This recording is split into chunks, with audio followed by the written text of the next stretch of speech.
10:30, I tried to leave the building, but as soon as I got outside, I heard a second explosion and another rumble and more smoke and more dust. I ran inside the buildings, the chandelier shook, and again, black smoke filled the air. Within another 5 minutes, we were covered again with more silt and more dust. And then a fire marshal came in and said we had to leave because if there was a third explosion, this building might not last. As we were getting our gear on and making our way to the stairway, there was a heavy-duty explosion. We get some of the people out, then there was some secondary explosions and then the subsequent collapses. So I don't know how many people were in there. I know there was a lot of firefighters, a lot of public safety personnel were in there. New York's bravest never had a chance. We really never even got to that close to the building. An explosion blew and it knocked everybody over. Do you know if it was an explosion or if it was a building collapse? To me, it sounded like an explosion. Most of the victims so far were people outside the blown-up buildings. Like, it sounded like gunfire. You know, bang, bang, bang, bang, bang. And then all of a sudden, 3 big explosions. Top floors collapsed down.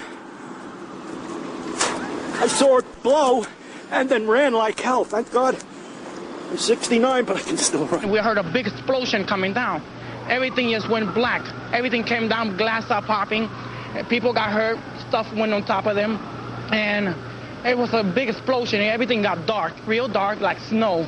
You can see behind me, all this is not snow. This is all from the building. It was a terrible nightmare. Rose Harsey, one of our CNN producers, is on the phone. Rose, what do you got?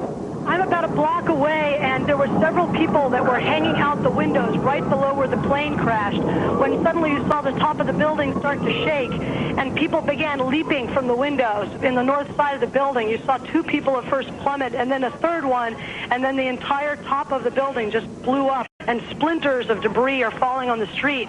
We just saw that as well. The second tower, the only one that was standing, tower number 1, we saw some kind of explosion, a lot of smoke come out at the top of the tower, and then it collapsed down onto the streets below. The FBI is here, as you can see. They had roped this area off. They were taking photographs and securing this area just prior to that huge explosion that we all heard and felt. We started running, floor by floor, instead of popping out. It was if they had detonated. If they were planned to take down a building. Boom, boom, boom, boom, boom, boom, boom. The streets of the financial district covered with debris, in some cases ankle deep. Cars on fire, cars just turned by the force of the explosions. It was like something no one had ever seen. This huge, incredible force of wind and debris actually came up the stairs, knocked my helmet off, knocked me to the ground. Well, me and Mr. Hess, the Corporation Counsel, were on the 23rd floor. I told him we got to get out of here. We started walking down the stairs. We made it to the 8th floor. Big explosion. Blew us back into the 8th floor. We stuck on the stairs for a while. We finally got down to the lobby. Then we get to the lobby, it was this big explosion. And the lobby looked as though a bomb had exploded there. All the glass was taken out. There were 10-foot by 10-foot marble panels that were once walls. They were loose from the wall of the Trade Center. I go downstairs. The foreman tells me to go to remove the containers. As I'm walking by the main freight car of the building, in the corridor, that's when I got blown. I mean, the impact of the explosion, of whatever happened, it threw me to the floor, and that's when everything started happening. You have 2 110-story office buildings. You don't find a desk. You don't find a chair. You don't find a telephone, a computer. The biggest piece of a telephone I found was half of the keypad, and it was about this big. The building collapsed to dust. At the time, I was actually in the subway heading towards the World Trade Center right around Franklin Street, and after the first explosion, the subway station started to fill with smoke. The subway cars started to fill with smoke, and the subways actually stopped. I was entering the building on the lobby level. I was in the revolving doors when the plane hit the building. David Dre worked in number 1 World Trade Center. One of the elevators, I think, came crashing to the lobby level, and all this debris came flying out of it. And a fireball emerged from the elevator lobby and was coming toward me. I was standing next to One World Trade Center, and then all of a sudden I heard rumbling, and we all started running away from it. The glass blew out and threw me onto the sidewalk, and I couldn't see for 20 seconds. bottom elevator, the glass, flames exploded out the front of the World Trade Center, and glass flew everywhere. I asked him what happened. What was amazing about his story was that he was in the lobby of World Trade Center 1 when the first plane hit, and when the debris started coming down, he went back to go into the building to protect himself and was in the revolving doors going back in off West Street when he looked up and a fireball came flying out, I guess from the elevator shafts, that's what he seemed to believe, and blew out all the windows and threw him back onto the street. Yes, I was right there. I was down in the basement, came down, all of a sudden the elevator blew up, smoke. I dragged the guy out, his skin was hanging off, and I dragged him out, and I helped him out to the ambulance.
Chief Albert Turry told me that he was here after the events that took place this morning. He tried to get his men out as quickly as he could, but he said that there was another explosion which took place, and then an hour after there was another explosion in one of the towers here. So according to his theory, he thinks that there were actually devices that were planted in the building. It's hard to understand where things were or where are they now. Can you tell us, can you point out what is what in this maze of rubble and destruction? This was the South Tower. This was 104, 106 stories tall. This is what is left. Up there was the North Tower. And you look, and you see, and there's no concrete. There's very little concrete. All you see is aluminum and steel. What happened to the concrete? The concrete was pulverized, and I was down here Tuesday, and it was like you were on a foreign planet. All of Lower Manhattan, not just this site, from river to river, there was dust powder 2-3 inches thick. The concrete was just pulverized. And what's to explain, Governor, the smoke that still comes out of the fire? There's still fire down below. There is such an incredibly deep pile of rubble, and the tower goes down 5-6 stories underground, that there's still fire underneath, smoldering. This is as close as we can get to the base of the World Trade Center. You can see the firemen assembled here, the police officers, FBI agents, and you can see the two towers. A huge explosion now, raining debris on all of us. We better get out of the way.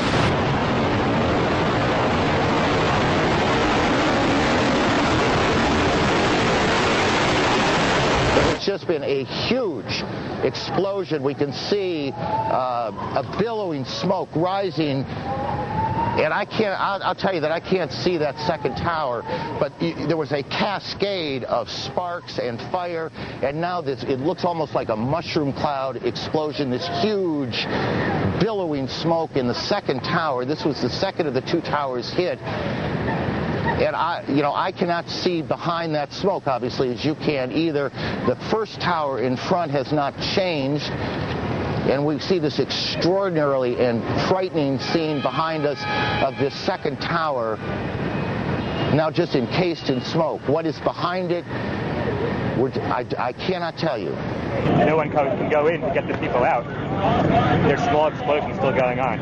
Upper two as he takes these pictures. Jim? Yes, I am here, Michael. Jim, tell us what's happening out there. Oh my We just witnessed some kind of secondary follow-up explosion on the World Trade Center #2. The one secondary. The second building that was hit by the plane has just completely collapsed. The entire building has just collapsed, as if a demolition team set off. When you see the old demolitions of these old buildings, it pulled it down on itself, and it is not there anymore. That should be it. It has completely collapsed. The whole side has collapsed? The whole building has collapsed. The whole building has collapsed? The building has collapsed. Appearing to fall away from the rest of the building. Can we go to the tape now? Here we go, right here. This is, I mean, when you look at it, the building has collapsed. That tower just came down.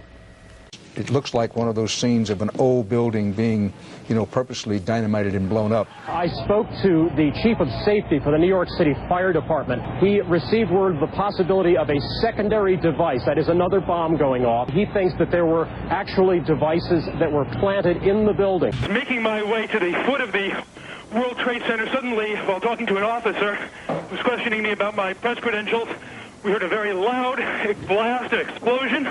We looked up, and the building literally began to collapse.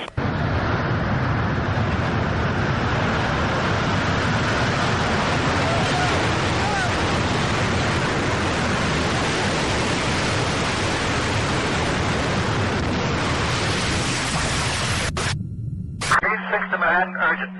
Marine 6. Tower 2 has had a major explosion and what appears to be a complete collapse surrounding the entire area. And we've got numerous people covered with dust from the secondary explosion.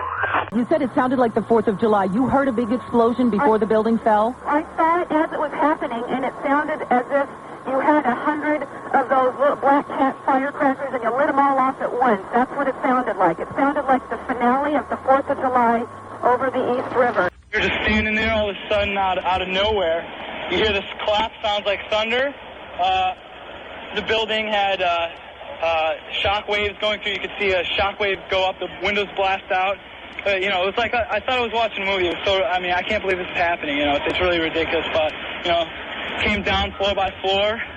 Structure stayed intact until it all hit the ground. Listen to the sound of a large explosion right before the South Tower begins to fall. This is as close as we can get to the base of the World Trade Center. You can see the firemen assembled here, the police officers, FBI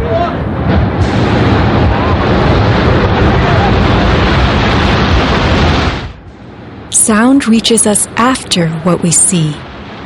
If the boom we just heard was the sound of the building collapsing, it would follow the collapse. Instead, the boom is heard before. Whoa, whoa, whoa. Bring it back.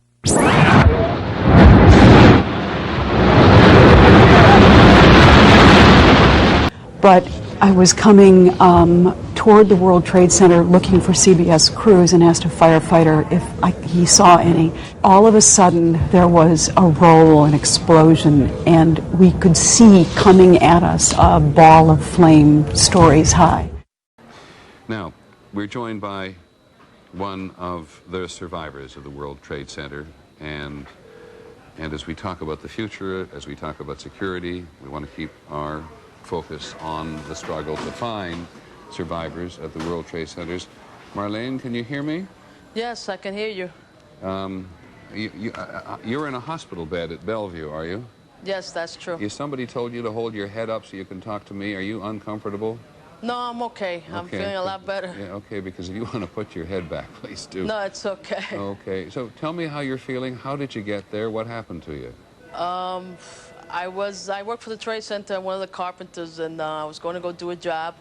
And I got on the elevator, and the freight elevator, and I heard the first explosion, and the elevator blew up, the doors blew up, and it dropped, and I was lucky that the elevator got caught in between two floors. Which floors? The B levels, the basement levels, right. where all the all the mechanics are. Right. And with the screaming and yelling, other co-workers pulled the elevator guy out, and myself. I was laying there for about 40 minutes, and my boss couldn't wait for the EMS. He went crazy. He says, "Get her out of here, get her out of here." And he was able to get me out through Barker Street to the parking lot, and I want to thank him for saving me, because if I would have stood down there, I wouldn't have been here today. At what point did you actually get out of the building? When everything first started, according to the hospital, I was the first trauma patient that walked in here. So I was lucky to be one of the first, but after the first explosion, I was laying on the floor about 40 minutes. And how well do you know that subterranean part of the World Trade Center? Well, I worked for the building for 15 years. I think I know it from the back of my hand. Really, I didn't expect this bombing to occur after the first one, since I was in the first one also. Right. But when I heard that explosion, that's the first thing I thought was, here we go again, another bomb.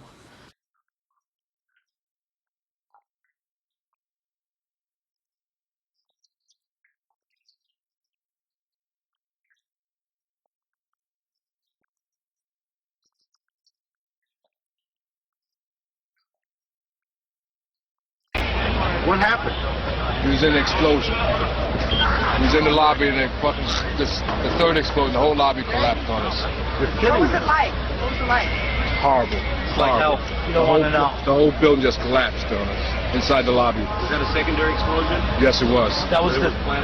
Yeah, definitely a secondary explosion. But we was inside waiting to go upstairs, and on the way upstairs, the whole fucking thing blew. And we just collapsed on everybody inside the lobby. Similar to the first tower coming down, secondary? I don't know about the first one, but I know the second one was terrible. Then there was a third one, too, after that one. Third explosion after that? Yes, sir. Everybody was inside the building, waiting to go upstairs. And they just let loose. Everything just let loose inside the building. So what you told me is that there was a plane or whatever hit the building, then a secondary explosion. It was like 3 explosions after that. We came in after the fire. We came when the fire was going on already. We was in the staging area inside the building, waiting to go upstairs. And they exploded. The whole lobby collapsed on the lobby inside. And it was just mayhem after that? Just man, everybody tried to make their way out. Trying to help all the brothers get out. A lot of people trapped inside. I was sitting in the Brooklyn Navy Yard, crossing Brooklyn. We watched the first explosion. As we're watching the building, I saw a black, very large airplane fly right into the second building. It came out of the south, right in front of our eyes. Just, it was so surreal, like a movie set. Second and third explosions also, right? We were in the building for the third one. It collapsed. I was on this drive here for the other one. Just trying to find everybody. Beg your pardon? Everybody will make it. I'd say like 50% of what units that were on scene. So far, everybody's a lot of people in that building. Take off your jacket. You're just trying to leave your way out. Open up your jacket. You're going to dehydrate there. People don't understand. There may be more. Any one of these fucking buildings can blow up. This ain't done yet. This is on top of this. It couldn't be no worse than this. Couldn't be nothing no more worse than this. You're in the building trying to help people, and it's exploding on the inside the building. So I don't think it can get any worse than this. Now, 20 years of my life in that building, I'm just going to jump into the story of what happened to me that day. I went to work late, and again, I really believe that there was a mission for me that day, because if I was there at the regular time, at 8 o'clock, I would have been at the top of the building, at Windows of the World, and I would have died. So I came in late, 8:30 in the morning. I'm on the basement. The building has 6 sub-levels of basement, B1, B2, B3, all the way down to B6, 6 sub-levels. On the B1 level, you have all the support companies for the company that dealt with the World Trade Center. Mine was ABM, American Building Maintenance.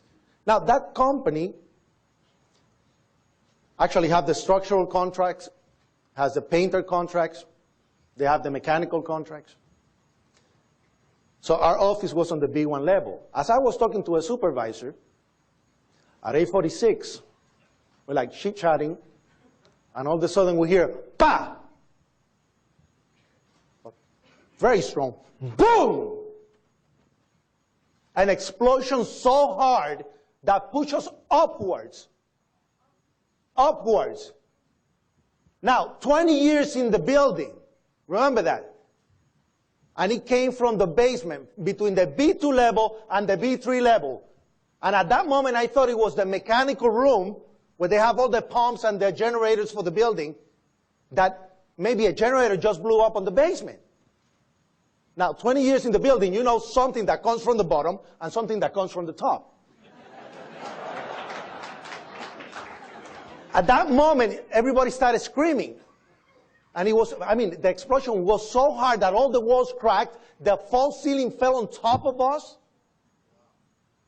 the sprinkler system got activated, and when I went to verbalize that it was a generator, we hear, boom, all the way on the top, the impact of the plane on the top. 2 different events, 2 different times. Later on, I thought that they probably didn't synchronize it well. Because that came out on the investigation that probably this explosion was to weaken the base and the foundation of the building to be synchronized with the heat on the top, so it will fall automatically, which it didn't. Now, when that happened, screams everywhere. A person comes running into the office saying, explosion, explosion, explosion.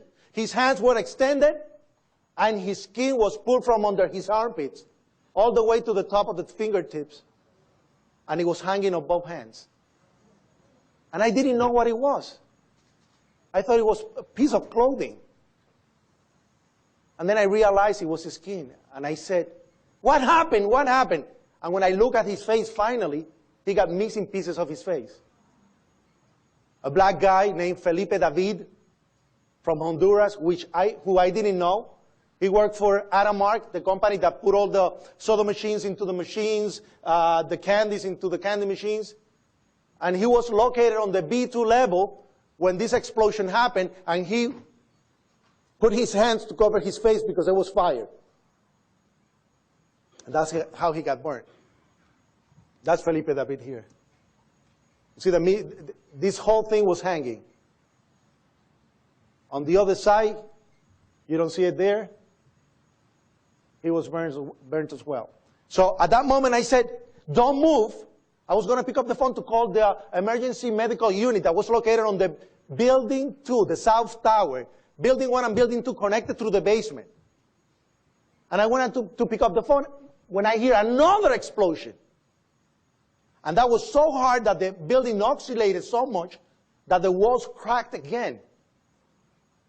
And people thought that it was an earthquake because they're going under the door frames, thinking that it was an earthquake. I say, no, I think it's a bomb. I became a firefighter in 1990, March of 90. My whole family was firefighters. Goes back. Beautiful day. I'm looking up. All of a sudden, we hear. What the hell? Is in seconds? You've seen the wing of the plane come in, crash through the building, and explode bodies out of the building, all on Liberty Street. I run in screaming, a plane just hit the Trade Center. A plane just hit the Trade Center. I get on the phone to the dispatcher saying a plane 1060 to plane just hit the Trade Center. Get all emergency vehicles down here immediately. It's on. So as we are now saddling up, trying to get out of quarters, and hundreds of people are trying to run in, while bodies are now just exploding on the ground. Like, what is going on here?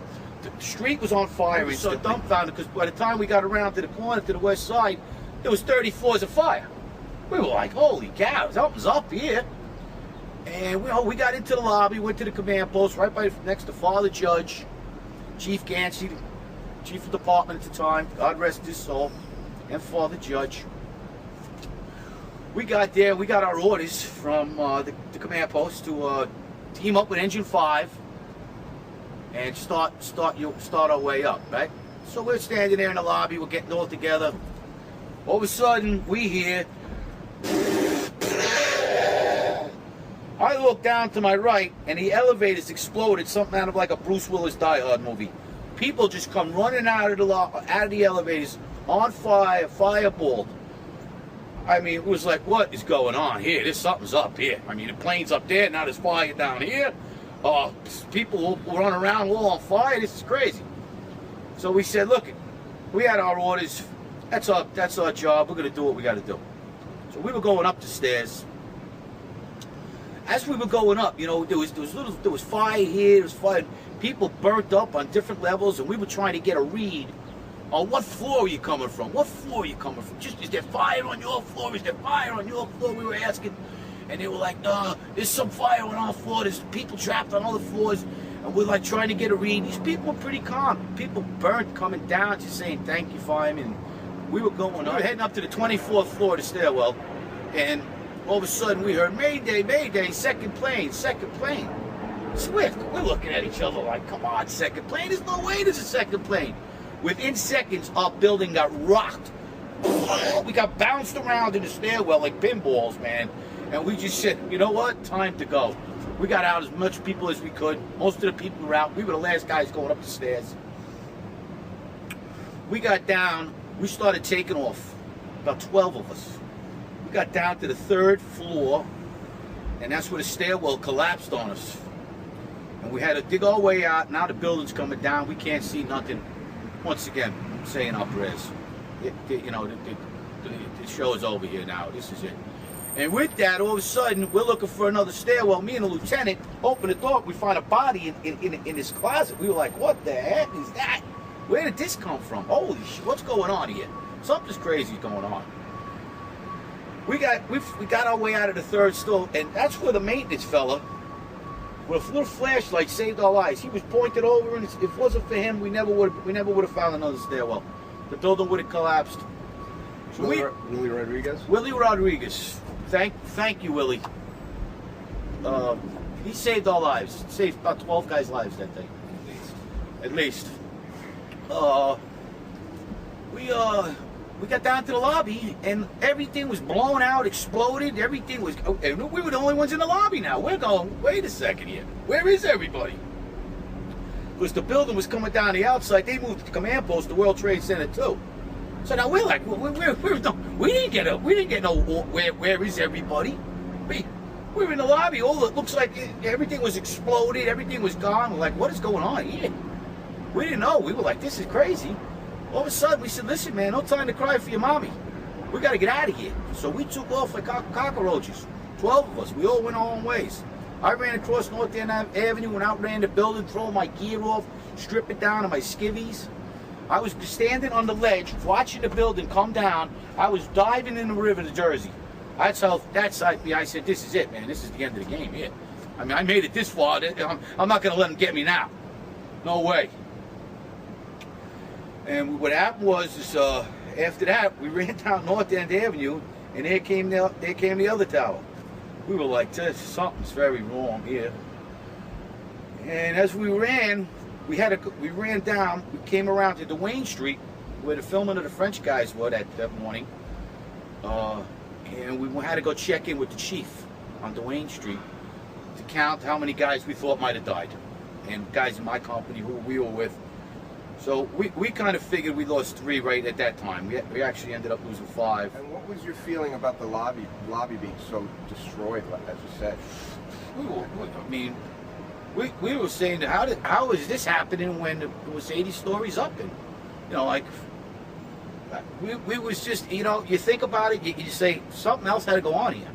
Something else was going on here. This just don't happen like this if when a plane hits the 80th floor of a building and the lobby gets blown out.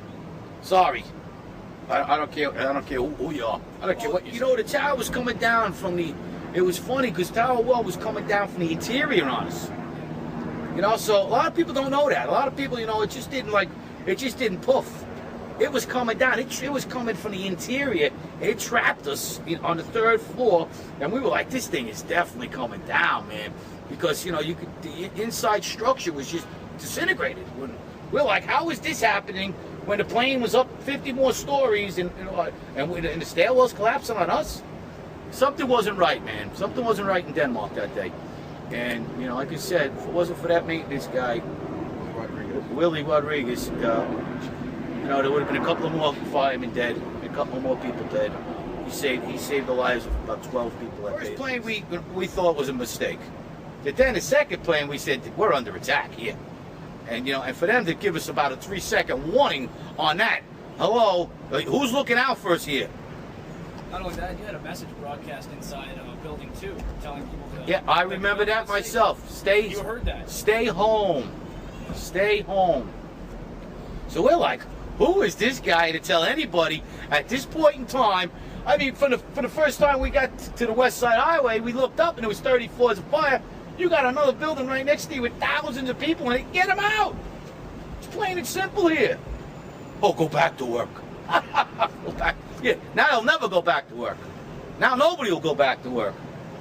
There ain't no work to go back to. There ain't no families to go back to. It's just a sin. I would like to know who that person was. For every window in the lobby to be exploded, I mean, them windows were like as thick as spaghetti. They were 2-3-inch glasses, you know, come on. They exploded out of the lobby, you know, something, it wasn't from the jet fuel. No way. The elevators exploded. They were down from the lobby. The lobby was over here.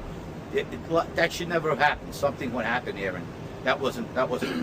We came down. It looked like a bomb went off in the lobby. There was no fire. It just looked like a bomb went off, and the building collapsed.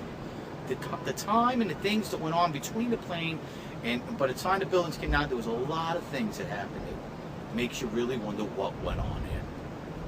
And that's you know, it's too much. It's too much. There's too many things that went wrong that I mean, I don't like, you know, I'm not, I guess, an expert on a plane in a building, but just me being in there and experiencing what I've seen and dealt with, something wasn't right that day.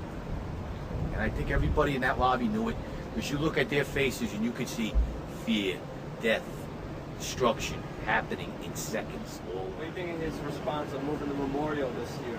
Oh, that's an absolute crime here, please. That man, you know, like we said before, with Giuliani and his family, if they were in that site, his family, that thing would be lit up like the Christmas tree in Rockville Center. You know that. That would be they would have, you know, the whole ceremony would be a question asked. And if he tells you different, you know he's lying. No way. You lost somebody down there, your heart's down there. Your soul's down there. Yeah, and that's what I left that day down there. It still hurts. It's safe to say that you agree with the premise that the Twin Towers, and especially Building 7, were brought down with other means than just a plane hit. I believe so, yes. Yes. I personally, yes.